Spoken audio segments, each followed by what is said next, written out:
प्रिय बच्चों, good morning. 8वीं कक्षा में हम काव्य खंड के अंतर्गत प्रथम अध्याय के रूप में संकलित कृष्ण काव्यधारा के प्रतिनिधि कवि सूरदास जी को पढ़ेंगे।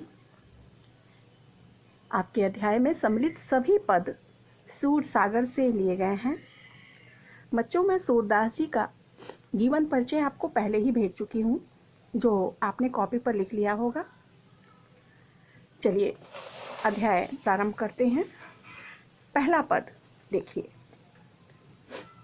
चरण कमल बंधो हरिराई, जाकी कृपा पंगु गिरि लंघे, अंधे को सब कुछ दर्शाई। बहिरो सुने गूंग पुनि बोले, रंक चले सिर छत्र धराई। सूरदास स्वामी करुणा में, बार बार बंदों तिहि पाई। बच्चों, चूंकि शुरुआत हो रही है इसलिए आपको मैं पहले संदर्भ लिखना बताऊंगी।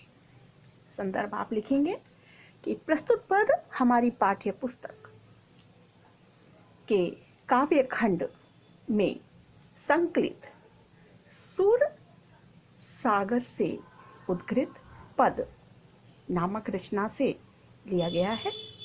इसके रचयिता महाकवि सूरदास जी हैं। अब हम प्रथम पद का प्रसंग करते हैं।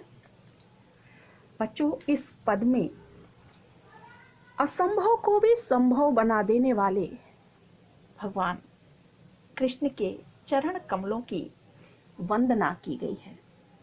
अब हम इसकी व्याख्या पर आते हैं। लाइन वाइज हम पढ़ेंगे और प्रमुख शब्दों के अर्थ भी देखते चलेंगे। पहली पंक्ति देखिए। चरण कमल बंदो हरिराई।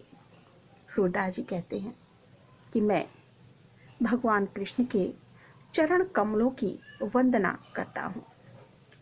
जाकी कृपा पंगु गिरि लंघे, अंधे को सब कुछ दर्शाई। जाकी मतलब जिनकी कृपा से, पंगु यानी लंगड़ा, गिरि पर्वत, लंघे लांघ सकता है। जिनकी कृपा होने पर लंगड़ा व्यक्ति भी पर्वत लांघ सकता है। अंधे को सब कुछ दर्शाई, और अंधा व्यक्ति देखने लगता है या उसे संसार की समस्त वस्तुएं दिखने लगती हैं।